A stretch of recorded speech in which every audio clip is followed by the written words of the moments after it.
13절부터 27절입니다. 13절부터 27절입니다. 같이 읽겠습니다. 스불론은 해변에 거주하리니 그곳은 배 매는 해변이라. 그의 경계가 시돈까지 이리로다.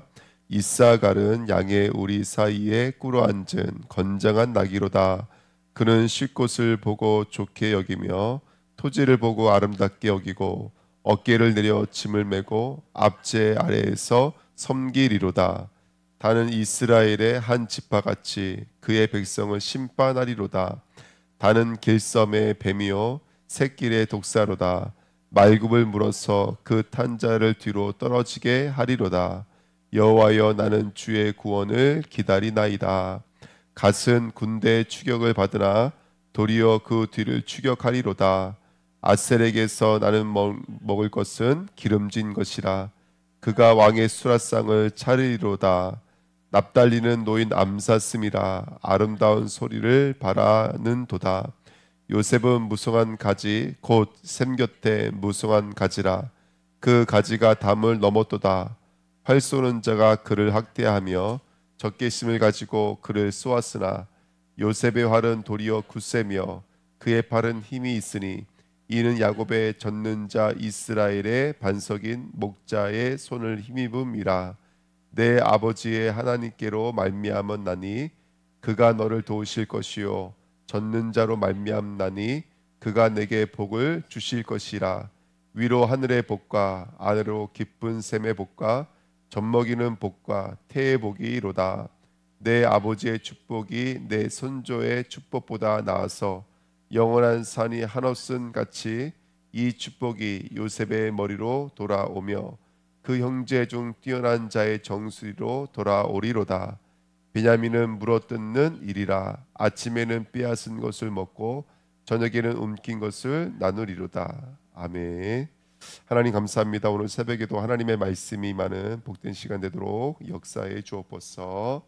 감사드리며 예수 그리스도의 이름으로 기도하옵나이다. 아멘.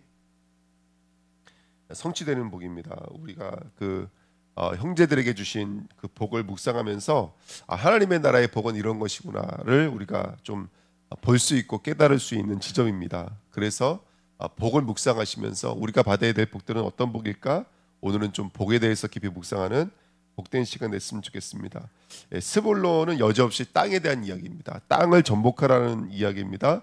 아브라함에게 하나님 땅을 전복하라고 말씀해 주셨고요. 내가 지시한 땅으로 가라. 이삭도 마찬가지고 땅을 떠나지 말아라. 야곱에게도 야곱의 여정의 거의 많은 부분이 땅이었다는 것을 우리는 알 수가 있습니다.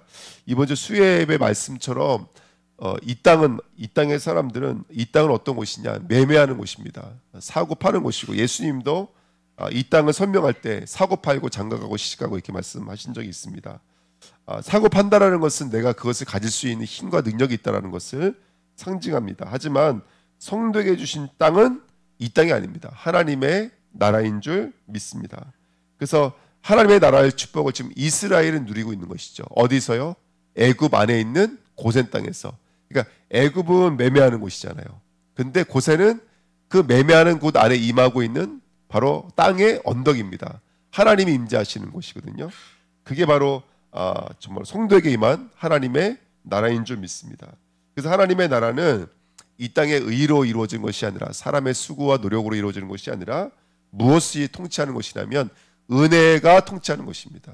그래서 성도가 받아야 될 하나님의 나라는 우리의 힘과 노력으로 절대로 살 수가 없습니다. 이건 전적인 하나님의 은혜고 그 은혜가 통치하는 것을 나라라고 합니다. 나라는 왕이 있고 백성이 있죠. 그러니까 나라는 통치하는 거예요. 그래서 우리들의 삶은 하나님의 통치 안에 있는 거예요. 우리가 만나는 것, 헤어지는 것, 되어지는 것, 안 되어지는 것. 오늘도 보면은 다 축복만은 아니잖아요. 저주도 하고 있다고요. 누군 뱀이라고도 말하고, 누구는 뒤로 넘어뜨린다고도 말하고, 그렇죠? 누구는 압제를 당한다고 말하고. 근데 그 압제와 축복이 함께 있는 거예요. 복과 저주가 함께 있는 거예요. 그러니까 성도에게 그 하나님의 나라를 통치한다는 거. 때로는 문제도 있지만 문제가 아닌 거예요. 성도에게는. 왜? 하나님의 나라의 축복이 있기 때문에. 그러니까 성도는 이걸 기억하셔야 돼요. 우리가 받은 진짜 복은 하나님의 나라다. 하나님의 나라는 문제가 없는 것이 아니라 때로는 문제를 통해서도 축복을 해주시고, 그렇죠?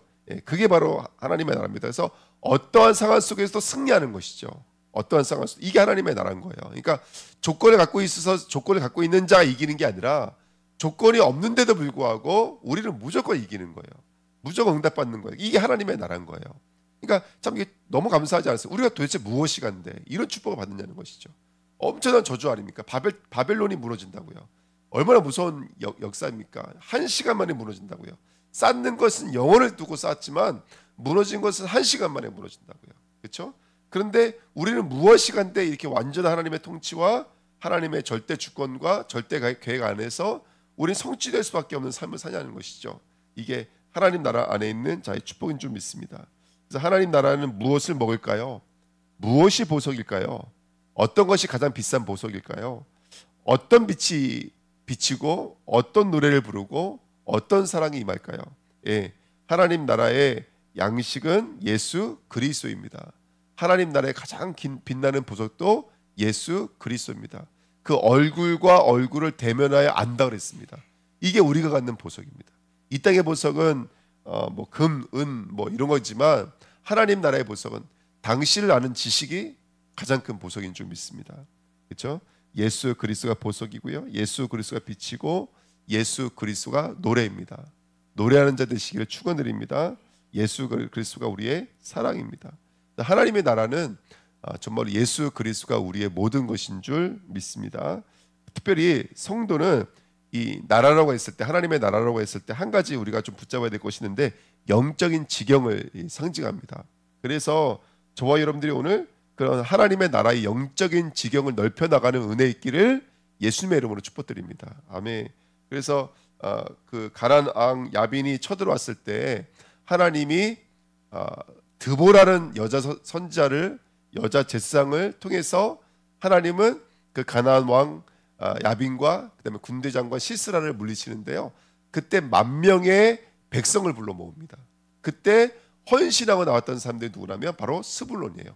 스불론과 납달리입니다. 성경은 이렇게 말하고 있어요. 사사기 5장 18절에 스불론은 죽음을 무릅쓰고 목숨을 아끼지 아니한 백성이요 납달리도 들의 높은 곳에서 그러하도다 그랬습니다. 그러니까 많은 지파가 있었고 많은 백성들이 있었지만 그 가나안이 쳐들어왔을 때 가나안 왕이 쳐들어왔을 때 헌신했던 10,000명이 바로 스불론과 납달리입니다. 그러니까 우리가 이 말씀을 통해서 죽음을 무릅쓰고 목숨을 아끼지 아니한 백성이라 했습니다. 여러분 하나님의 나라가 복이고 하나님 나라가 축복이 맞다면 그럼 우리가 영적인 지경을 넓혀 나가는 거예요. 그렇죠? 영적인 지경을 넓혀 나가는 것입니다. 그래서 우리가 그런 응답과 은혜를 누리는 저와 여러분 되시기를 예수님의 이름으로 부탁드립니다. 그래서 영적인 지경을 넓혀 나가는 오늘 됐으면 좋겠습니다. 그래서 오늘 뭐 성전이 됐든 교회가 됐든 전도와 선교가 됐든 영적인 지경을 넓혀 나가시는 우리 주은혜교회 되시길 축원드립니다. 예, 교회가 작다 그래서 선교 못하는 거 아니거든요. 얼마든지 선교할 수 있습니다. 이번에 우리 라오스 선교 했는데 저희도 왔다 갔다 하는 거, 왔다 갔다 하면서 밥 먹는 거, 잠자는 거, 또 거기 목사님도 오신 거, 식사 같은 거 이거 준비하는 거 이제 견적이 날라왔는데 우리나라 돈 한 300만 원 되더라고요. 예, 근데 이제 300만 원을 준비해 300만 원을 어디 있습니까 우리가? 예. 근데 제가 그런 생각이 들었어요. 우리가 놀러 가도 그 정도는 쓰고 오잖아요. 그렇죠? 그러니까 우리가 뭐 힘들다 어렵다가 아니라 우리가 믿음으로 도전하고 믿음으로 우리가 하나님의 일에 영적인 도전을 가질 수 있는 영적인 지경을 넓혀 나가시는 저와 여러분 되시기를 부탁드립니다. 자, 두 번째는 이사갈입니다. 이사갈은 쉴 곳을 보고 좋게 여기며 그러니까 안식에 관한 사람입니다. 우리가 안식에 대해서는 가장 잘 나와 있는 것이 창세기 2장 1절이죠. 안식하니라 그랬습니다. 근데 창세기 2장 1절에 안식이란 단어의 뜻이 어떤 뜻이냐면 칼라 그래서 마치다 또는 완성하다 이런 뜻이 있습니다. 그러니까 진짜 안식은 누가 누릴 수 있는 거냐면 내 안에 뭔가 완성이 되어야 누릴 수가 있는 거예요. 완성이 되어야지. 근데 이 완성이 되다라는 이 말이 신약 성경에 우리가 잘 알고 있는 말이에요. 요한복음 19장 3절에 다 이루었다 이게 안식인 거예요. 그러니까 성도는 뭐를 가지고 있어야 되냐면 예수님께서 말씀하신 내가 다 이루었다라고 하는 십자가를 가지고 있어야 비로소 안식할 수 있는 거예요. 마태복음 11장 28절 30절에 수고하고 무거운 짐진 자들아 다 내게로 오라 내가 너희를 쉬게 하리라. 수고하고 무거운 자가 누구죠? 하나님의 형상을 잊어버리고 하나님을 잊어버리고 하나님의 통치인 나라를 잊어버리고 우상을 붙잡고 있는 것을 수고하고 무거운 자라 그러는 거예요. 유대인들이 하나님을 잊어버리고 예수님을 잊어버리고 자신의 의로 몸부림을 치는 거, 이걸 수고하고 무거운 자라 그러는 거예요. 근데 이렇게 말하죠. 다 내게로 오라. 내가 너희를 뭐게 한다고요? 쉬게 하리라. 이 쉬게 한다는 말이 안식하니라 이런 말입니다. 그러면서 이렇게 말합니다. 나는 마음이 온유하고 겸손하니 나의 멍에를 메고 내게 배우라. 그리하면 너희 마음이 쉼을 얻으리니 이는 내 멍에는 쉽고 내 짐은 가벼움이라 이렇게 말하고 있습니다. 자, 여기 보시면 그 멍에를 메라 그랬잖아요. 우리가 알고 있지만 예수님의 멍에는 십자가를 상징합니다. 근데 내 멍에는 너에게 뭐가 된다는 거예요? 내 멍에는 너에게 쉼이 된다는 거예요. 안식이 된다는 거예요. 그러니까 여러분, 성도의 진정한 안식은 다 이루어짐. 십자가를 통해서만 우리에게 진정한 안식이 옵니다. 여러분, 우리 물질을 기대해서 안식하는 게 아닙니다. 아멘. 물질을 기대해서 안식하는 거 아니고요. 그 다음에 우리는 세상을 기대해서 안식하는 거 절대로 아닙니다. 우리는 진정한 안식은 뭐냐면 십자가가 내 안에서 이루어질 때 안식하는 거예요. 그래서 이 안식이라는 사바트라는 단어가 슈브, 돌아가다라는 말과 타브, 언약이라는 말을 가지고 샤바트라는 단어가 나왔습니다. 그러니까 언약으로 돌아가는 거예요. 우리 성도는 무거워하고 수고하고 무거운 짐을 지고 있는 자리에서 누구로 돌아가야 되냐? 언약으로 돌아가야 되는 거예요. 근데 여기서 말하는 타브라는 언약은 구약에서 말하는 십자가예요. 이게 굉장히 중요한 말입니다. 그러니까 성도는 십자가를 들어갈 때 진정한 안식이 임해요. 그러니까 오늘 우리가 안식이 임하는 축복이 뭐냐면 자기를 부인하고 안식의 축복을 나누는 거예요. 제가 성경을 읽다 보니까 디모데후서 2장 11절에 보니까 예수와 함께 죽었으니 예수와 함께 다시 살리로다 이런 말씀이 있더라고요. 저 마음에 너무나 은혜가 되더라고요. 그 목회자에게 주는 메시지잖아요. 디모데전서 후서는 목회자가 누구냐, 장로가 누구냐, 집사가 누구냐 이런 이야기들을 하는 성경이에요. 전서는. 그러면서 하는 이야기가 뭐냐면 너희가 예수와 함께 죽었으면 예수와 함께 살리리니 이 말씀을 하고 계시는 거예요. 그러니까 여러분, 진정한 안식은 우리가 예수와 함께 죽었음이 인정이 되어지면 예수와 함께 살았음이 깨달아지는 거예요. 이게 바로 우리의 안식입니다. 이게 샤바트라는 단어에서 예배라는 단어가 나왔어요. 그러니까 성도의 예배는 어떻게 하면은 예수와 함께 나를 십자가에 못 박는 거예요. 그때 예수와 함께 내가 부활되어지는 것이죠. 예수와 함께 내가 살아나는 것입니다. 십자가로 돌아갈 때 진정한 안식이 우리에게 임하는 줄 믿습니다. 이런 영적인 원리를 우리 성도들이 좀 경험하고 알아야 됩니다. 이게 십자가가 얼마나 능력이 있는 건지, 내가 부인된다는 것이 얼마나 능력이 있는 것인지를 경험하는 자가 돼야 돼요. 그래서 예배는 십자가를 노래하는 곳이에요. 예배는 십자가를 높이는 곳이에요. 그것이 진정한 우리에게 안식과 축복을 누리는 거예요. 그러니까 내 것들이 부인되면 된다니까요. 내 것이 부인되어지면 우리가 믿음으로 도전할 수 있고 믿음으로 승리할 수 있는 줄 믿습니다. 예. 그래서 특별히 일곱째 날에 안식하시니라 있습니다. 일곱째 날이라는 말은 여러분, 하루를 말하는 것이 아니라 성도에게는 날마다를 상징하는 단어인 거예요. 일곱째 날 이렇게 말했을 때는, 그러니까 어떤 특별한 날을 우리가 안식의 날이 아니라 이제 성도에게는 모든 날이 첫째 날부터 일곱째 날이 다 안식이 되는 여정인 줄 믿습니다. 그래서 오늘도 그리스도가 주시는 그리스도 안에서 완전하고 그리스도 안에서 정하고 영화롭고 생육하고 번성하고 충만하고 존먹고 다스리는 진정한 안식을 누리시는 저와 여러분 되시기를요 예수님의 이름으로 축복드립니다. 단지파입니다. 단지파는 심판을 상징하는데요. 심판하면 여러분 어떤 것들이 떠올리십니까? 저는 제일 먼저 떠오르는 게 뭐냐면 우리 계시록 공부하면서 배웠잖아요. 추수꾼 보고 예리한 낫을 들고 있는 천사 보고 낫을 휘둘러 추수하라고 이제 소리를 지르는 장면 여러분 기억하십니까? 추수라는 것은 뭐냐면 이 땅에 뿌리를 내리고 있는 곡식이 드디어 그 땅에 뿌리를 내리고 있는 것으로부터 분리되어 나오는 게 추수라고 말씀드렸죠. 그러면 추수에 동반되는 게 뭐라고 그랬죠? 심판입니다. 심판.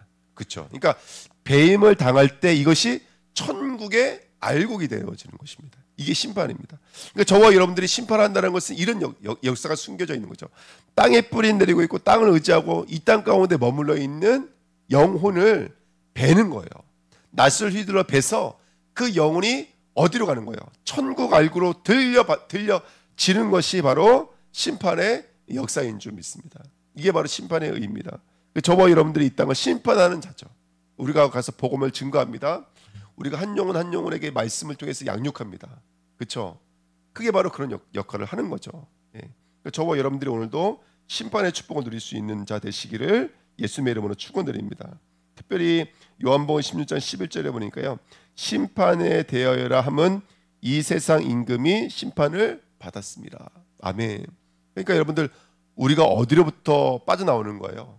예, 더러운 곳, 그렇죠? 더러운 영, 가증한 곳, 그곳에 묶여 있는 그 감옥에 갇혀 있는 우리가 그 사단의 손에서 나오는 게 추수예요. 심판이에요.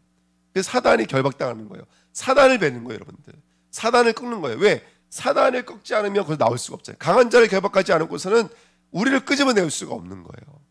그러니까 심판은 이런 내용들을 함의하고 있는 것입니다. 여러분, 오늘 우리가 심판이 임한다라고 했을 때 뭐가 두렵고 뭐가 떨립니까? 우리는 영원한 하나님의 나라가 보장되어 있다면 우리에게 있는 심판은 뭐겠습니까? 우리는 묻고 있는 사단을 꼭 결박하는 것이요, 우리는 묻고 있는 이 땅을 의지하고 있는 것들을 베는 것이죠. 네, 그래서 요한계시록에 그런 말이 많이 나오잖아요. 못배임을 당한다, 그렇죠? 죽임을 당한다, 이런 말이 많이 나오는 거예요. 성도도 이 땅으로부터 배임을 당하고 거기서부터 분리되어 나오는 것입니다. 이게 성도들인 줄 믿습니다. 그래서 우리는 심판하는 이예요. 요한복음 16장 8절에 보혜사가 오시면 죄에 대하여 의에 대하여 심판에 대하여 책망하십니다. 성령께서 우리를 아름다운 추수의 열매로 정말로 하시기 위해서 이렇게 죄와 의와 심판에 대해서 우리를 이렇게 이끌어내시는 줄 믿습니다. 요한일서 4장 17절입니다. 네 번째입니다. 이로써 사랑이 우리에게 온전히 이루어진 것은 우리로 심판 날에 담대함을 가지게 하려 함이니 주께서 그러하신 것 같이 우리도 이 세상에서 그러하니라, 이렇게 말하고 있습니다. 그러니까 사랑이 온전히 이루어진 자는 이 땅에서 뭘 갖냐면, 뭘 갖는 거예요, 여러분들? 심판 날에 대한 담대함을 갖는 거예요. 아, 그렇구나. 우리는 그리스도 예수 안에 있고 그의 사랑 안에 있구나. 예, 그렇죠. 그러니까 그로 말미암아 성도는 안전하구나. 나는 담대하구나. 할렐루야. 예, 이걸 가질 수 있는 것이죠. 그래서 오늘 진정한 심판의 주인공들로 쓰임 받는 저와 여러분 됐으면 좋겠습니다. 세상을 심판하십시오. 세상을 추수하십시오. 그리고 내가 어떤 상황을 만나도 우리는 안전하다는 것을, 그래서 담대할 수 있고, 그래서 정말로 안식할 수 있고, 그래서 복음을 누릴 수가 있는 것이 우리들인 줄 믿습니다. 자, 네 번째는요, 갓집한데요, 추격을 당하다가 도리어 추격을 하게 되는 이 전쟁을 상징하고 있는 것이 바로 갓집합니다. 사무엘상 17장 47절, 다윗이 골리앗을 무너뜨릴 때 고백했던 것입니다. 또 여호와의 구원하심이 칼과 창에 있지 아니함을 이 무리에게 알게 하리라. 전쟁은 여호와께 속한 것인즉 그가 너희를 우리 손에 넘기시리라. 아멘. 전쟁은 누구에게 속한 것을, 하나님께 속한 것을 아는 자가 승리할 수 있습니다. 전쟁이 하나님께 속하다는 것을 아는 자가 승리할 수 있는 거예요. 그래서 여러분들, 우리가 염려하기 전에, 걱정, 근심하기 전에, 어떤 문제와 사건이 있을 때 염려하기 전에, 근심하기 전에 뭐부터 해야 될까요? 예, 하나님께 맡기십시오. 하나님께 맡기십시오.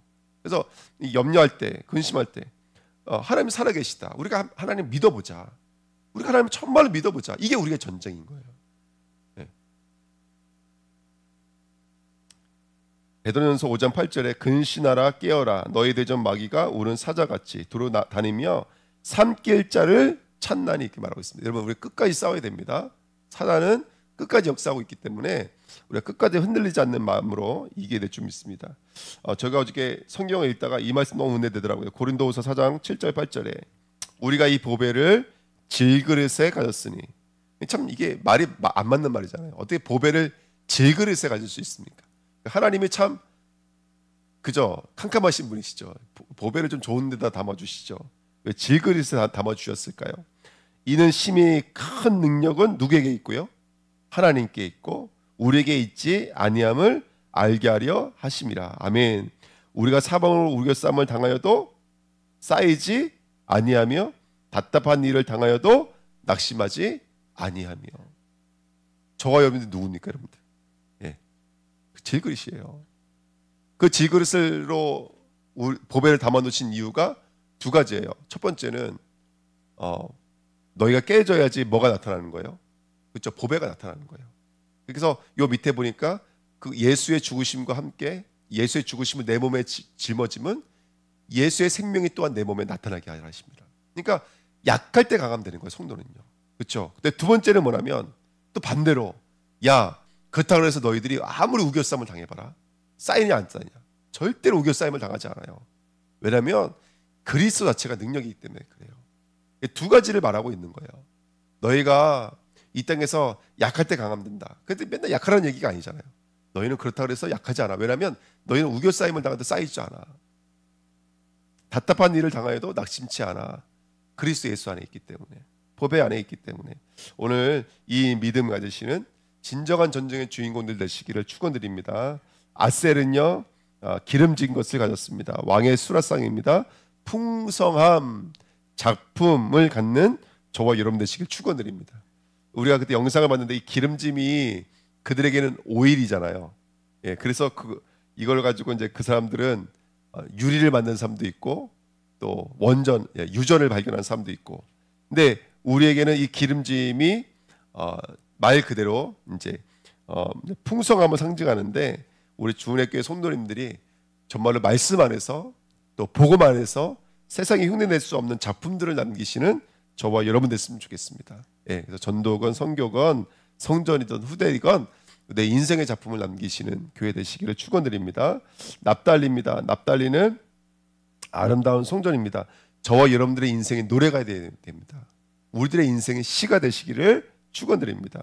그래서 나의 삶이 아름다운지 한번 점검해 보시면서 오늘도 마음껏 주님을 찬양하고 주님을 경배하시기를 축원드립니다. 요셉 집화도 여러분들 이거 굉장히 좀 읽으면 중요한 부분이 많은데 활에 대한 얘기를 하잖아요. 24절에 보시면 요셉의 활은 도리어 굳세며 그의 팔은 힘이 있으니 이는 야곱의 젖는 자 이스라엘의 반석인 목자의 손을, 여기 한 분이 더 등장하죠. 이스라엘의 여호와의 이스라엘의 반석인 목자, 이게 바로 누구라면 예수예요. 예수를 말하는 거예요. 그러니까 지금 유다를 통해서도 예수 그리스도 실로가 표현되어지고 있고 또 요셉을 통해서도 오실 반석이신 예수 그리스도가 예표되어져 있습니다. 참 이게 너무나 중요한 거예요. 야곱은 지금 누구를 영적인 장자로 삼았냐면 요셉을 영적인 장자로 삼았어요. 야곱은 혈육의 장자로 삼은 거예요. 근데 이게 우리에게 주는 메시지가 뭡니까? 둘째건 셋째건 넷째건 상관없다는 거예요. 저와 여러분들 얼마든지 오늘 땅을 전복하고 심판의 축복을 누리고 전쟁을 하면서 저와 여러분들은 이 시대에 장자라는 사실을 놓치면 안 됩니다. 누가 오시는, 누가 증거되어지는, 그리스도가 오시고 그리스도가 증거되어지는 장자라는 사실을 놓치지 마십시오. 이번 한 주간 정말로 그 요셉과 같은 승리의 축복 누리시고요. 베냐민처럼 우리 인생의 전리품과 상급을 하나님 나라에 저와 여러분들이 받아야 될 분명한 상급들이 준비되어져 있는 줄 믿습니다. 물론 이 땅일 수도 있고요. 우리가 전도하며 선교하면서 받은 상급은 이루 말할 수가 없죠. 예. 하나님이 우리와 함께하고 계시고 우리를 지키고 계시지 않습니까? 우리가 받은 전리품이 얼마나 많습니까? 하지만 영원한 하나님 나라를 바라보면서 우리가 받아야 될 것을 추구하는 저와 여러분들이 되어야 될 줄 믿습니다. 오늘도 하나님의 나라가 이루어지는 당신네 동들 되시기를 예수님의 이름으로 축복드립니다. 기도하겠습니다. 하나님, 성취될 하나님의 약속을 복으로 주셨습니다. 이 복을 누리면서 그 복을 헤아릴 수 있을 만큼 성취의 날이 되도록 하나님 오늘도 인도하여 주옵소서. 감사드리며 예수 그리스도의 이름으로 기도합나이다. 아멘. 감사합니다.